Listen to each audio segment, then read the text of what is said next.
What's up, everybody? Welcome to the POVincent podcast here on the River's Edge Online Radio Network.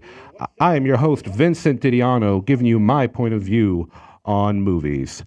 And with me, of course, is the siren of the soundboard, my kick-ass co-host, Sarany Wellsby. Sarany, how's it going? It's cold. It is very, yeah, ladies and gentlemen, it is a cold day in Pittsburgh. Winter came in quick. It literally popped in, kicked summer out, and was like, nah, it's my turn, bitch. You know. Fall was like, that's a wrap. We're done with you, fall. Bring in winter. Strike fall completely. We're done with you. You're canceled. They just straight up canceled fall. It's a fucking cold, man. And don't get me wrong, I like this so much better than the hot Pittsburgh summers, the humidity. Oh, yeah. But wow, fall just I know, it came gave in. us a big fuck you. Peaced out early. It is officially winter in Pittsburgh. Oh, yeah, I know. It's seriously, I was where I work today, a regular who comes in said he's going to quit his job because he doesn't want to get up early in the morning anymore in these cold days. He's like, He's got to get a starter, automatic starter for the car. Oh, I know. And here's the thing, Sarah, you've lived in Pittsburgh your whole life, right? My whole life, yeah. Same here. So we're used to the winters. We're not used to it just slamming right in that close, right? Mm-hmm. I get used to the cold, but it's like, just give me the buildup. We had not even a full 7 days. We didn't have a full week of scarves and pumpkin spice and beanies. No, it just went. Just today it was just like, what's up? You're cold now. I was not prepared this morning. Definitely not. Oh no, it's I'm never ready for it. No, you're not. I don't know. So, but that's Pittsburgh weather. I mean, or I guess I don't know. Maybe you could just say the East Coast in general. I've heard people people from around say the same stuff from out of state, but it just comes out and it's. I've been saying for years, it's a spin in the roulette wheel, especially here in Pittsburgh. Mm-hmm. I just it can be snowing. It can be. I've literally had days where it is snowing and the sun is shining, and I'm just like, that doesn't make technically it's possible, but it shouldn't be possible, and I don't like it. It feels weird. It feels like I'm a. Yeah, it is weird, but this is a true statement. I've gotten a sunburn in January in Pittsburgh before. Holy shit. The sun was beating on my arm so much on my car, and my arm out the car, and it was warm, sitting in traffic, arm burned when I got home in January. That was in 2015. Not that interesting of a story. Sorry, guys. No, it's fine. I just don't know how to respond to sunburn in fucking January. Yeah, usually you'd be like, you're lying, but we're in Pittsburgh, so you're probably probably. Oh, man. All right. Well, anyway, ladies and gentlemen, let's go down a list of things that are going to be the topics on this week. For those of you who are joining in on our Twitch live stream, thank you very much. I think I see a friend of ours, Kane Nookshi. I think Kane Nookshi's here. How's it going? So list of things that we're going to go down today. We're going to start things off basically with a repeat of how things started last week. We got Martin Scorsese up here on the board. He's got a lot more to say. We have more to say about what he said. Then we're also going to talk about the Dr. Dolittle trailer, or just Dolittle. We're going to talk about who was cast as Catwoman in the upcoming Batman movie, and then we're going to give our movie review of Zombieland Double Tap. But first, let's talk about Mr. Scorsese.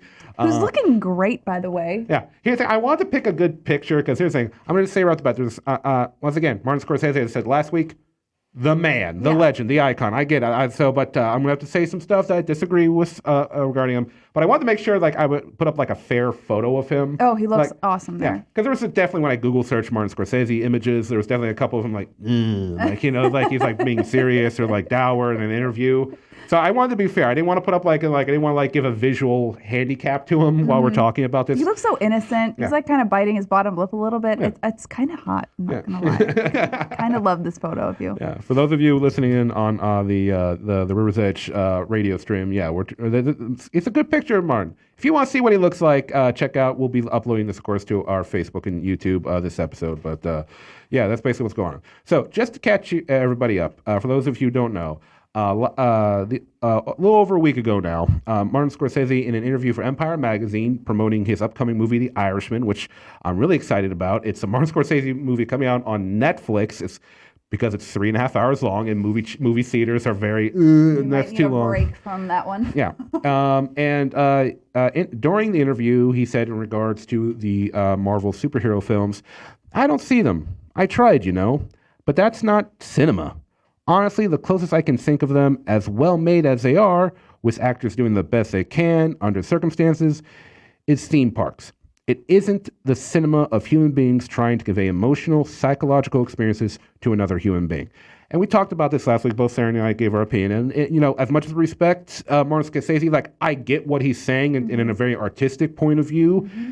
And here, I'll admit, last year, 2018, 2 huge superhero movies came out. We had Black Panther, which was not only a big hit at the box office, but had a huge cultural impact. Yeah, I think that was the greater success of it, the cultural impact. Yeah.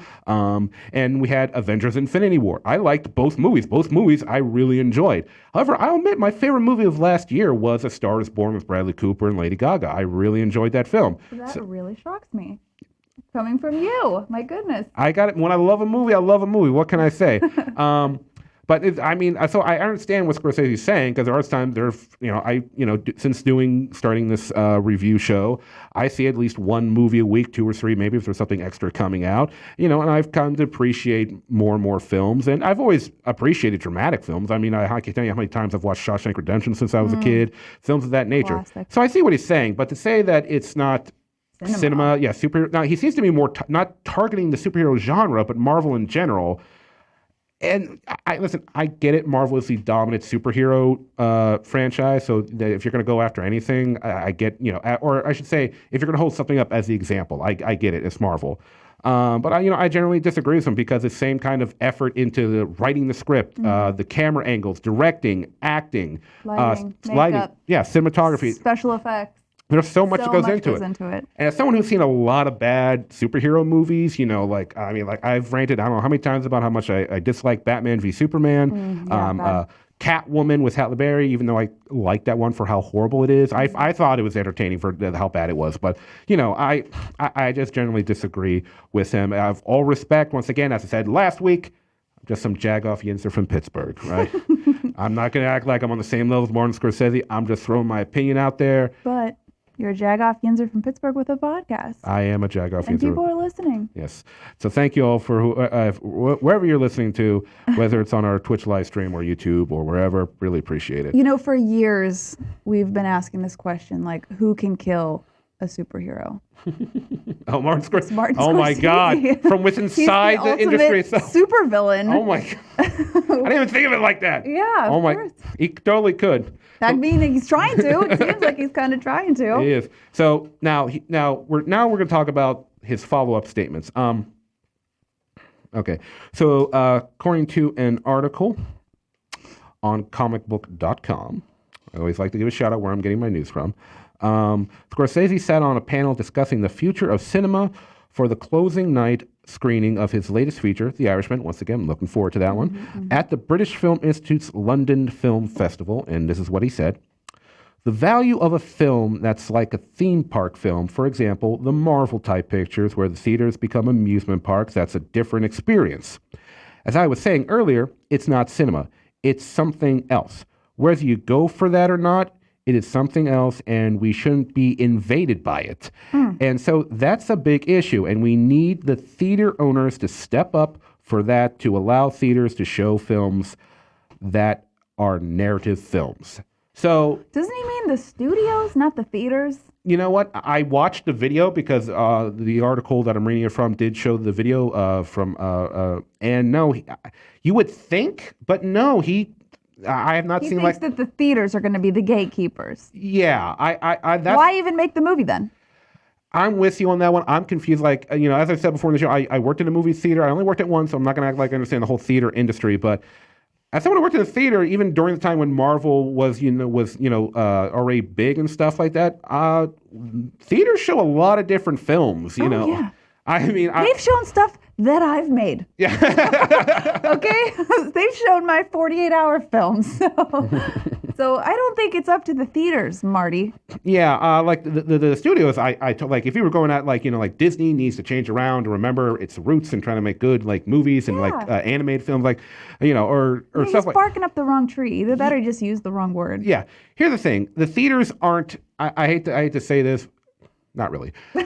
The theaters and their owners, they are running a business. They don't care. I mean, I'm sure there's theater owners who love film, and that's why they open a theater. That's why they started the business.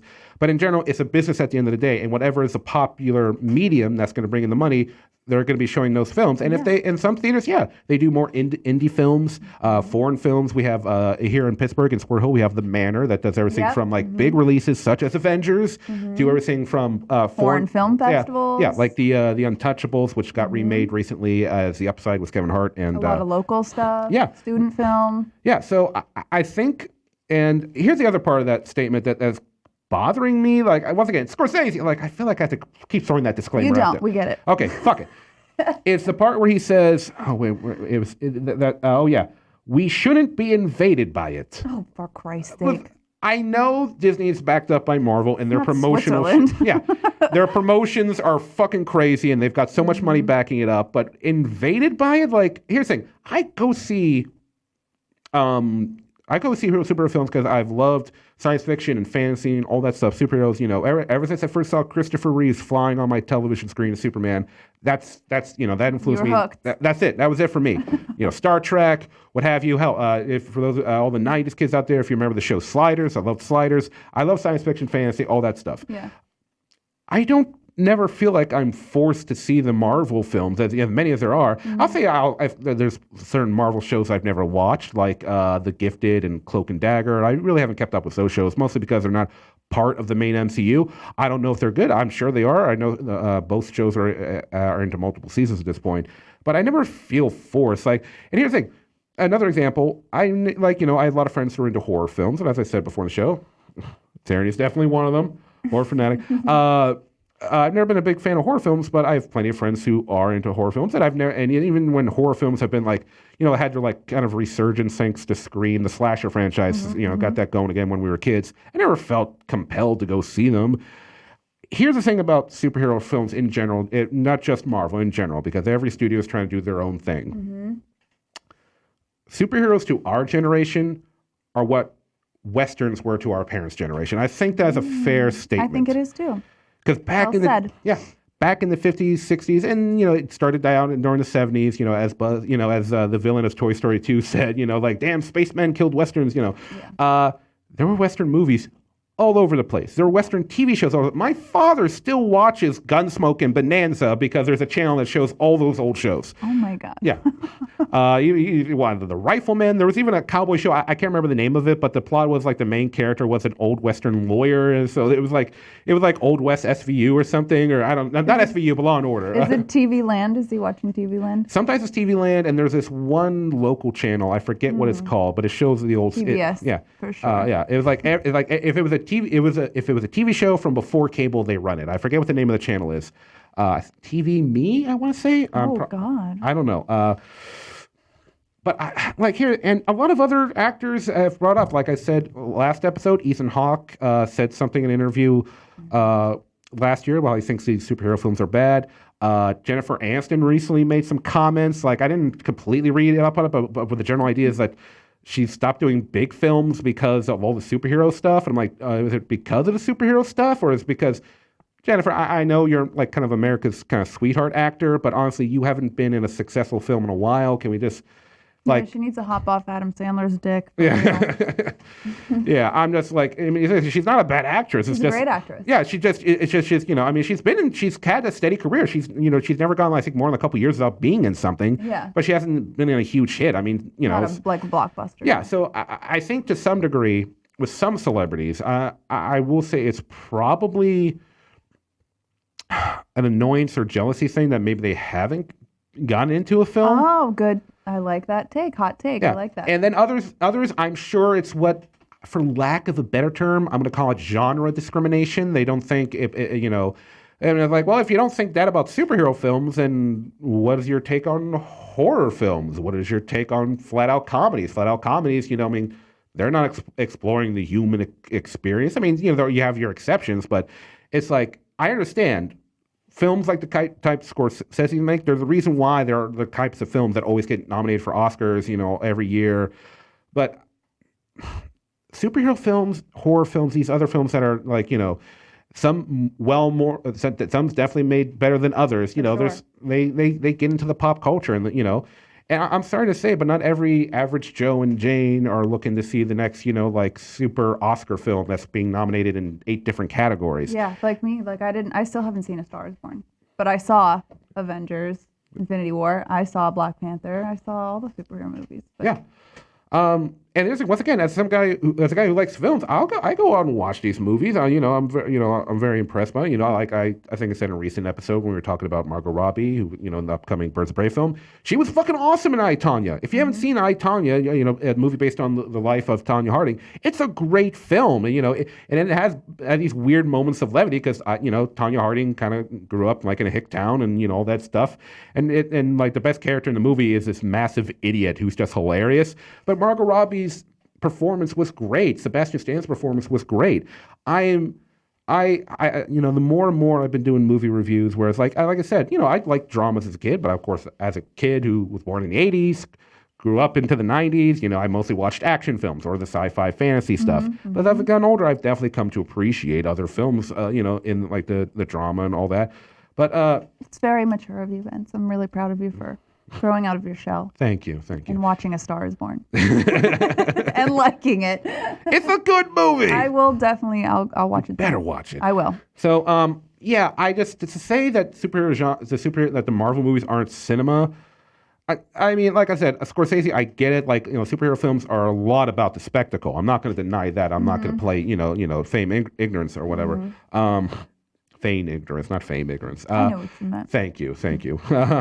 But I don't really get it, and there's this itching part of me.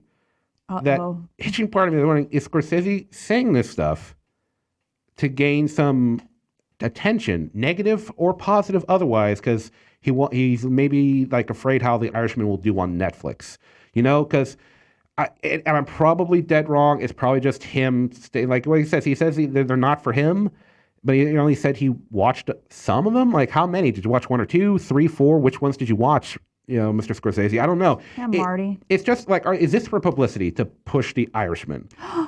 Is that what this is? Very Kardashian of you. Yeah. I like that. Because if it is, like, and I hope I'm wrong, because why, like, Martin Scorsese, why would he need to do that? He doesn't need to do that. But I'm wondering it's because it's on Netflix. He's worried because he's, you know, it's a new platform for him. Yeah. And this is definitely probably going to be one of the biggest film releases on Netflix to date, a Scorsese film, you know. Yeah, that's insane. Yeah, before that, I think the 2 most notable film releases, and they have a lot of original films on Netflix. Yeah. I think their 2 biggest ones were Bird Box, which despite Netflix's claims that it had 45 million views, I'm wondering how many of those views are people who watched it because... Ironically? Yeah. Yeah. Because of the Bird Box challenge.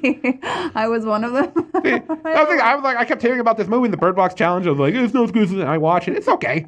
And then beyond that, there was the Will Smith, Joel Edgerton fantasy crime movie, Bright. Which was awesome. I'm sorry, I loved it. I know you didn't like it. It's okay. I remember that about one of your shows. Yeah, I didn't like Bright. The sequel is kind of like on indefinite hold. I don't know what's going on. Yeah. Probably because Max Landis was the screenwriter on the first one, and Max Landis was outed as a sexual assaulter. So I don't know what's going on there.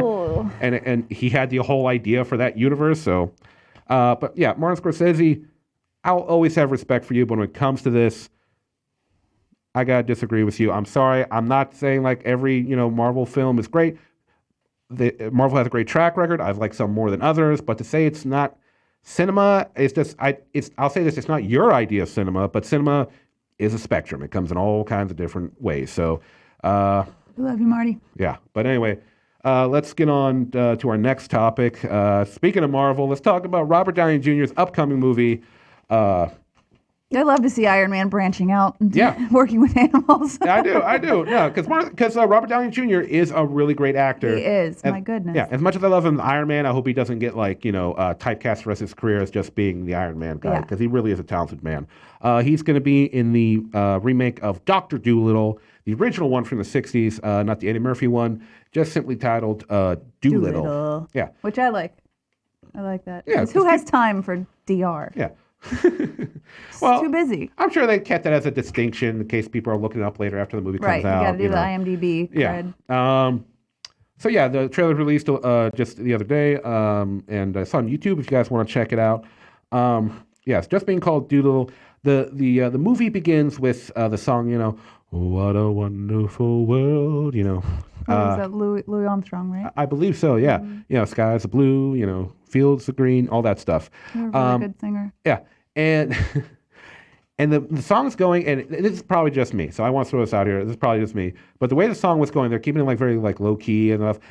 It started to give me a horror movie vibe. Like I thought any second it was gonna be like, "What a wonderful world!" Like I thought it was gonna flip, but no. Can we for a second? I'm sorry to cut you off. Talk about like how in trailers we're seeing this pattern, and I think it started with oh shit, what was Jordan Peele's film? Oh, the one that just came out. Us? Yeah, Us, where it was like they were playing I Got Five on it and it slowed down. But I keep seeing that in trailers where they like play a hip hop song or a classic song and then they just slow it down. Yeah. And it is so scary. Yeah, and maybe that's what it is. Menacing. Maybe I've been unintentionally programmed because obviously it's not a horror film. It's not a movie about a man who controls animals with his mind and he kills people. It's not that. But you remember the first time you saw the Us trailer, you were like, "Oh my God, I have hair sticking up on my arm because of that song." So I think you bring up a great point in that, Mike, because I was trying to think like, why am I expecting this to turn into a horror? It's because of us. Yeah. So is there any great point? I think you just explained it because I was trying to figure like, why am I thinking of this? But it's not. It's not. It's a remake of Dr. Dolittle. A man in the movie set. It's a remake of the first one was from the 1960s. So this is set like 100+ years ago. It's about a man who's learned to communicate with animals.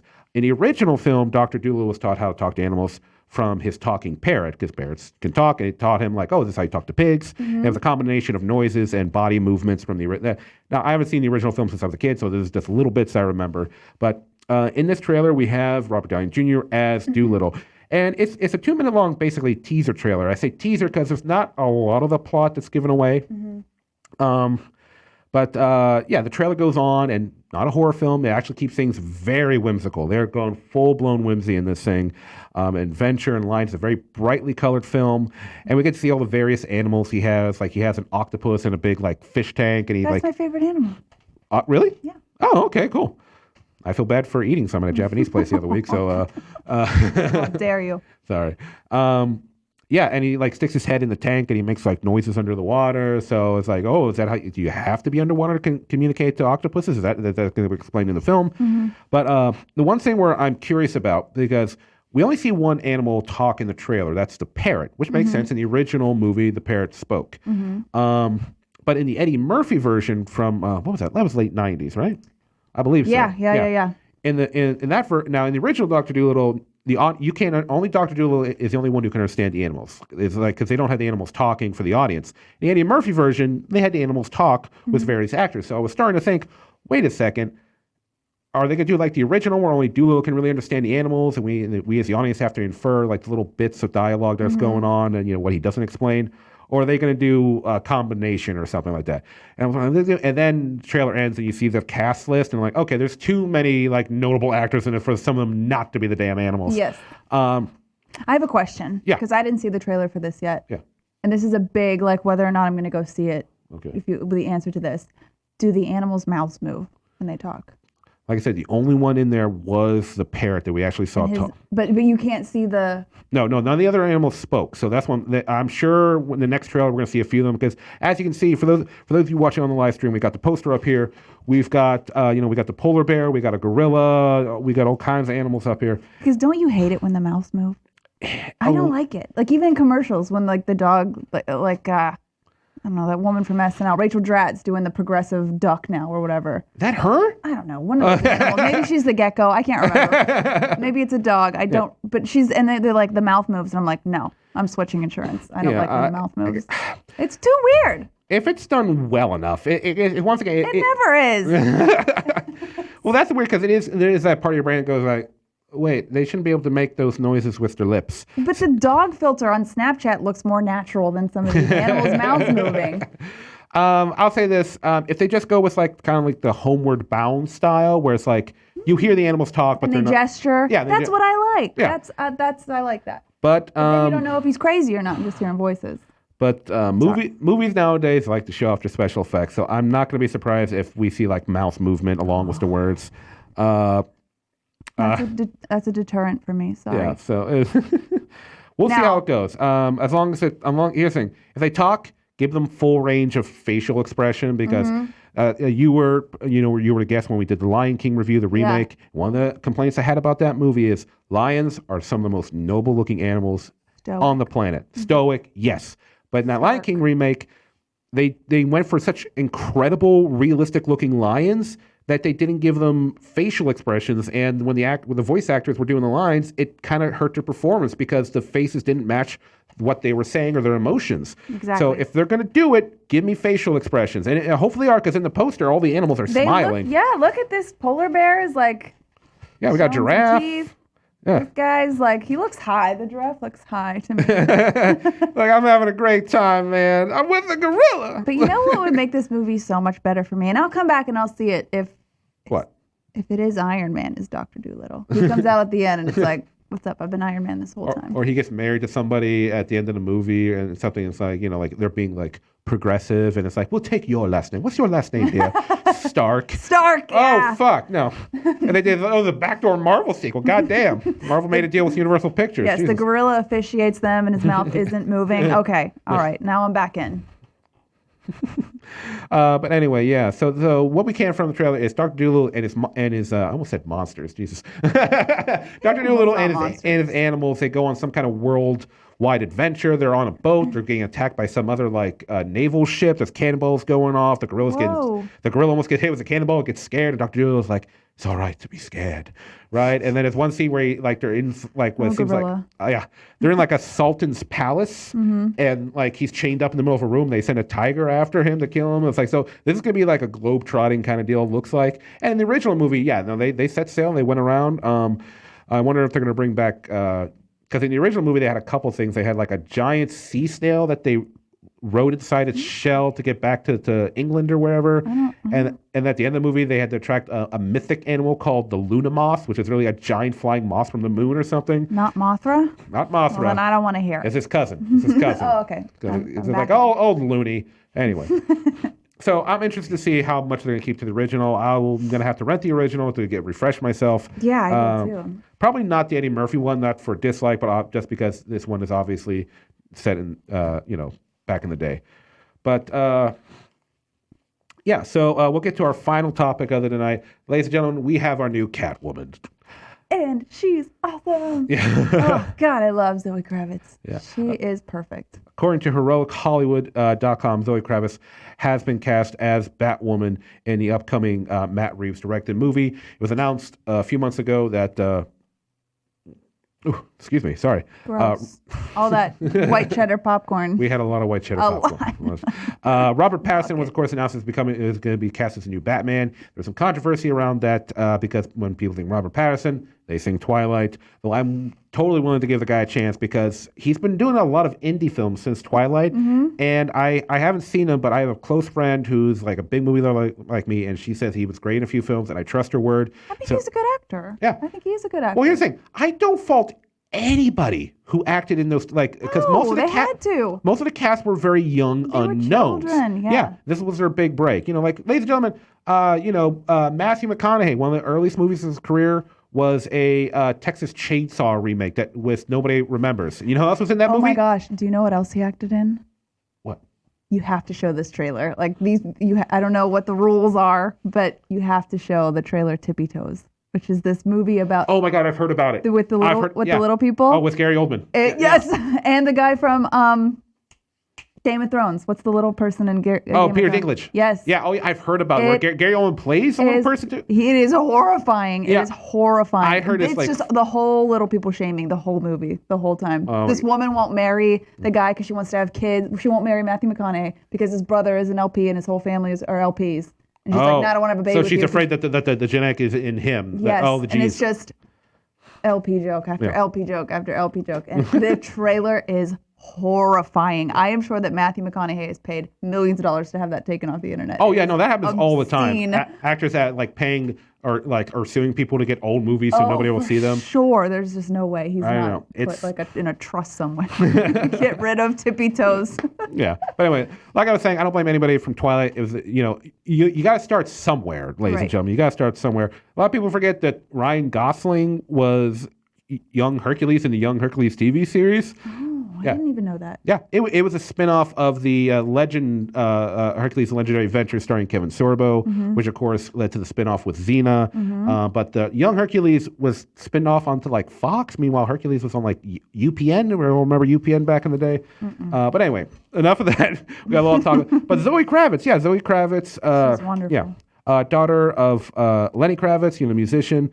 And she's been a working actress for a long time. I'm sure she's one of the faces, if you see her, you're like, oh, I've seen her around. She's never been in as far as I know, she's never been like in a... looks like Lenny Kravitz, but more like a man. Yeah.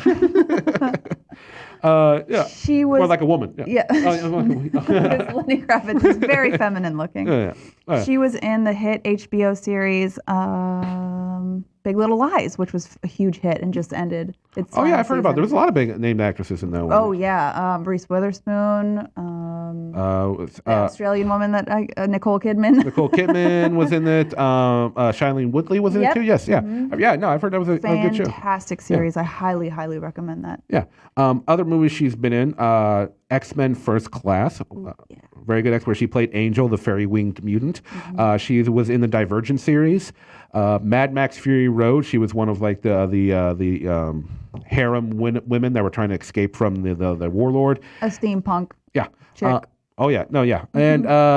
And also, this actually won't be the first time she's been Catwoman because she voiced Catwoman in the Lego Batman movie. You're kidding! No, it's really her, yeah. She was born for this. She was born for it, yeah.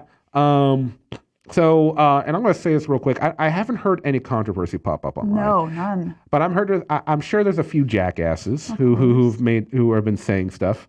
So just in case any of you chaps are out there and you're upset. We know you are. Yeah, just in case you happen to be listening to this. If anybody's upset that a woman of color is playing Catwoman, I've just got one thing to say to you. Eartha Kitt. And I'll leave it there. Yeah, well, Halle Berry was Catwoman. And I know like not everybody loved that, but yeah. Oh yeah, she was fine.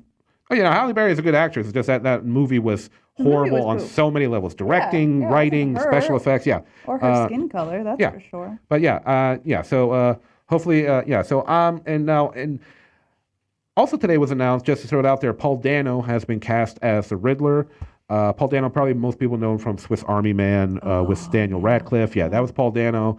He directed a movie recently. I forget what it was, but Paul Dano is another talented actor. So it was rumored earlier this day and then was confirmed later. Yeah, so we got our Catwoman locked down, we got our Batman locked down, we got our Riddler locked down. What's up? Bang the gavel. Boom. Where's it? We got almost a full lineup, but we got one left, ladies and gentlemen.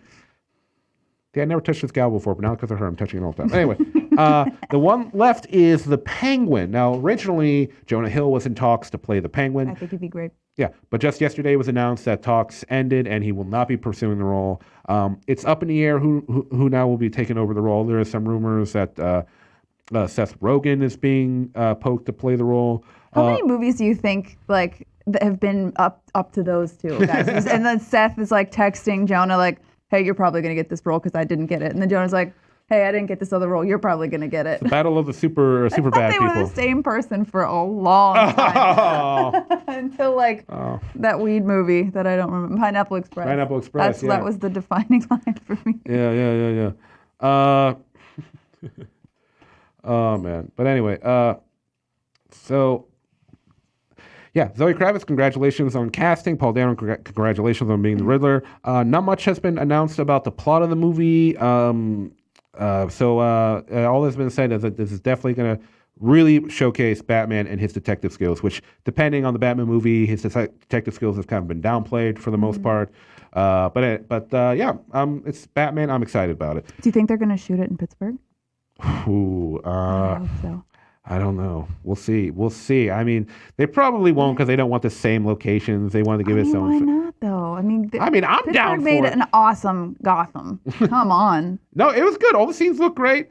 I mean, I'm down for movies being filmed there. I'm totally down for it. But if they always want to go for a different look, so I understand from the creative point of view. I do too. All right. I just hope it's invisible. Yeah. But anyway, ladies and gentlemen, it's time to move on to our movie review. A movie I've been looking forward to, Zombieland Double Tap. So it's been 10 years since the last Zombieland movie. Really? 10? That's right. They did. I'll say double check. 2009. Solid 10 years. Yeah. That's why they even make a reference to that in the movie. They made that little joke about 2009 or something. That's like, it's a very 2009 thing to say. Yeah, I remember. But yeah, so the movie's back. Once again, we have Abigail Breslin, Emma Stone, Woody Harrelson, and Jesse Eisenberg playing Little Rock, Wichita, Tallahassee, and Columbus. A group of misfits that came together in the last film as a dysfunctional family to survive their way through the zombie apocalypse. This time around, things are given heftier, more complicated as new zombie survivalists are coming into the picture, as well as the fact that zombies seem to be evolving as new, stronger, faster, and more intelligent zombies are entering the frame and making their lives more complicated. On top of the fact it's already complicated because, well, they're a bunch of misfits and they're still arguing with each other. But yeah, I'm not a big zombie guy. Like I said, once again, don't need to bring this up. Never been like a big horror guy, but zombies have definitely always been my least favorite because when I was a kid, I was very anti-gore. Now, not so much. I blame Sin City for that. That movie's bloody. I think that movie, between that movie probably made me more comfortable with blood, surprisingly. Love that movie. But yeah, so I'm very excited because I really loved the first Zombieland. I was like, got such a kick out of it. Woody Harrelson as Tallahassee was great. It's like, kind of a stereotypical but fun cowboy, type character. Yeah. Loves Elvis. Yeah. Oh, yeah. Oh, we got some Elvis stuff going on in this movie. Yeah. Jesse Eisenberg playing Columbus as the neurotic, Mr. Safe and, overly kind and nice dude. And then, of course, you had Emma Stone as Wichita as like the badass chick you always kind of wanted, but has commitment issues. And Abigail Breslin playing like the little sister, Little Rock. But yeah, they're all back in this film. And yeah, let's get into it. So as we see in the trailer, they're shooting away and stuff like that. They're in the White House. They're having kind of fun there. But things have changed. It's been 10 years. Certain things are going on. Columbus and Wichita's relationship is at that point where it's like they're, are they going to the next level or not? Wichita, she was like, they say 12 when the zombie apocalypse happened. Yeah, in fact, they say in the first one she was 12. It's been 10 years now, so she's 22, but she's been with the three of them for a decade, and she hasn't met any boys, and she wants to kind of branch out on her own. She needs to bloom. Yeah, she needs to bloom. She needs to leave the nest. Yeah. And then Woody Harrelson just wants to kill zombies, and he's tired of everybody getting in his way of killing zombies. Yeah. So yeah, everybody, it's a movie where every character, like, needs something they wanted, and, them not getting it or not coming to terms with, what they got is causing a lot of problems. So let's... a rift, if you will. Yes. Let's start with Jesse Eisenberg, a.k.a. Columbus, and Emma Stone as Wichita. So, at the end of the first film, they came together, they had a kiss. They're definitely together now. Living in the presidential suite. Indeed. The Lincoln Room. The Lincoln Room. Yes.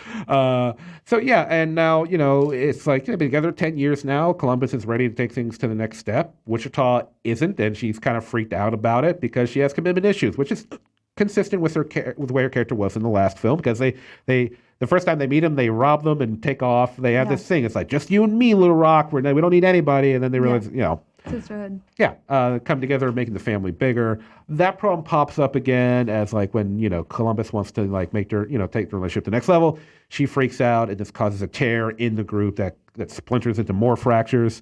And things I feel like moved a little too quick in the film. Like the problems came up like in the first 10 minutes of the film. Yeah. Not that I want things to move slow. It's Zombieland. It's a fun, gory comedy action movie. But it's like, man, things got off to a quick start. It was a little predictable. Like, like when stuff started to happen that first 10 to 20 minutes, I was like, okay, this is what's supposed to happen. It feels like it's happening a little too quick. Yeah, definitely agree. All the actors are doing fine in it. I think everyone's just as fun and enjoyable as they were in the first film. So I don't want to put that against the actors. I think maybe it's just the script, the screenwriting. Maybe there's a lot to pack into this one. Yeah. There's a lot going on. Oh, yeah, because, they're trying to give each character really their thing to talk, because I think probably the person who had the least amount of development in the first one was Abigail Breslin's character, Little Rock. Yeah. But with her, let's go on to that. With her thing is that, she's been with these three people as much as they are family to her. She's not a little kid anymore, and she's never had any like real meaningful experiences outside of them. She wants friends. She wants a boyfriend, someone to be romantic with, And then you got Woody Harrelson's character. Wants to smoke weed. Yeah. She does. She wants to smoke that pot. But you got Woody Harrelson's character who, like, as we remember from the first film, something about his character is like he lost his little son when the zombie apocalypse happened. And in this movie, he totally sees Little Rock as like his daughter, father figure. Yeah, and we see him being overly protective, which makes sense for Tallahassee. He's a very, we'll say, aggressive man. Yeah. He's a very aggressive man, and he's a little over, and he's like he gets her like a gun as like a gift, instead of like something like that, instead of like something like girl of her age would want. Not that there's a lot of options during the zombie apocalypse, but you're in the White House. I'm sure you're gonna find something. Maybe the Obama daughters left something around. Yeah. like an iPod Touch or something. Yeah, there you go. But yeah, so, and then as you see in the trailer, she kind of takes off. There's not spoilers from the trailer. She takes off with this like hippie looking dude who's like very like long hair, and he's like playing guitar, and he's like namaste and stuff like that. Sucks. Yeah. So, and once again, I was talking Berkeley. Berkeley. Yeah. Because of course he sucks. Everyone's named after where they're from. Right. But and I was telling you this earlier because I really loved the first film, and I thought even before this one was like announced and locked down, what would happen in the next one? I was like, Little Rock's probably going to be a boy that's going to cause a rift in the group, and that's exactly what happens. Exactly. So once again, there's little predictable things like that. Not that I'm expecting Zombieland to be this Renaissance comedy movie or something, but yeah, I think that's one of the problems with film. Things are a little predictable. Yeah.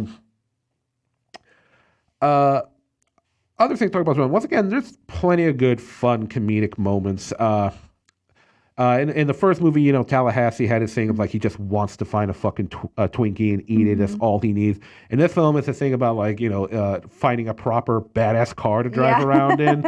As, so that you have that going on. So there's definitely some repeats of themes from the first one.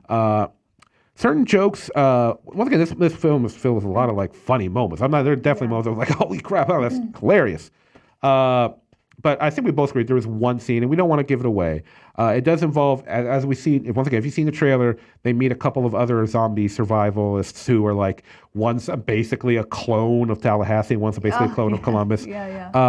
Played by Luke Wilson and Thomas Middleditch. Thomas Middleditch is a really funny comedian, and he's been doing a lot of acting recently. Please check him out. Funny fucking guy. Yeah, especially check him out on the old Pete Holmes show. They did the comedy sketches where they did the X-Men, where Professor X was firing the X-Men one by one. Yeah. He was in a couple episodes. He did Gambit and Nightcrawler. Both were very funny sketches. Please check them out. What was that show called again? The Pete Holmes Show. Okay. Yeah. How did I forget that?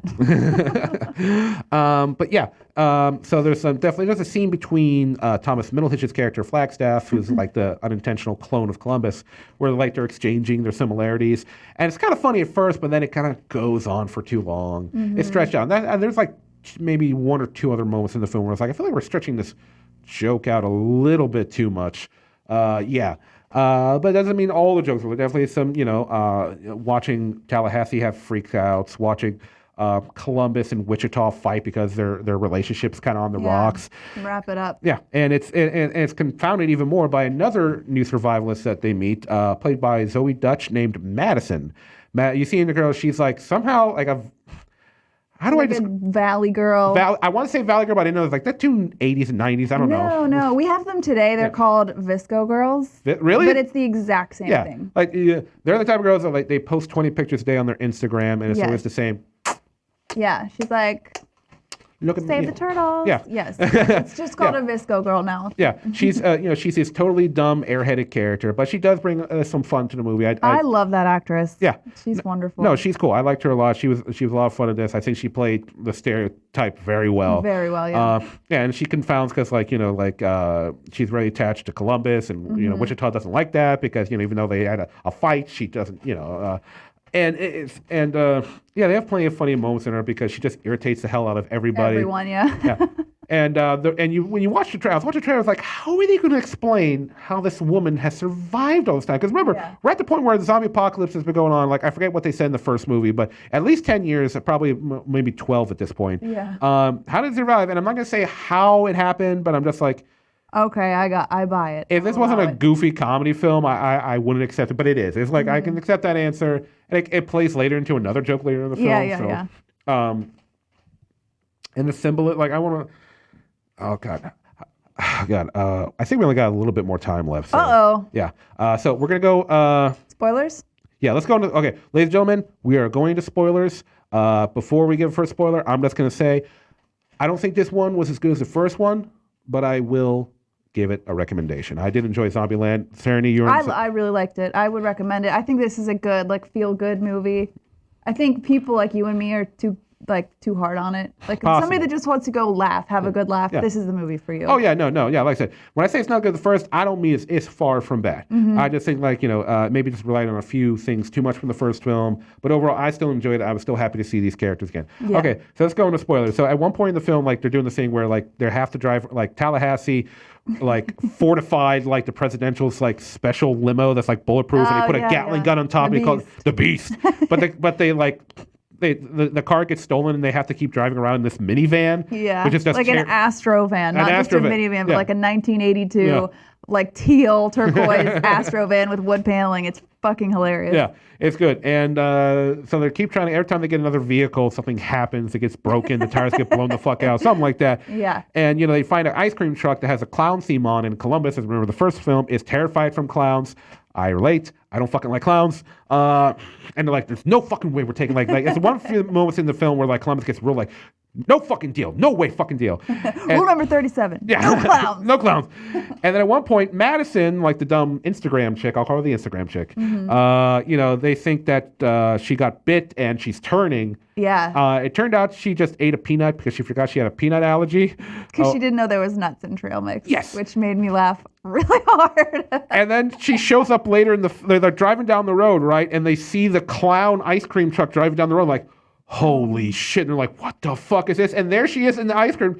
It's this weird symbolism of her driving in the symbolism of, like, Columbus's fear. She's supposed to be dead. Yeah. It also, like, she herself is a clown, I guess. It's always like a little bit of symbolism in Zombieland. I can dig it. Yeah, definitely. It's just so funny. And the reason why she survived up to this point by herself is she was living in a mall, which makes sense for her character.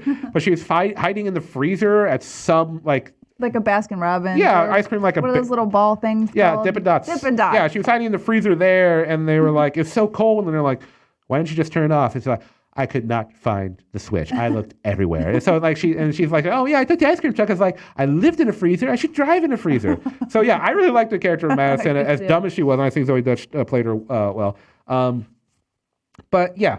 What other spoilers? I gotta give a shout out to my cat Homer.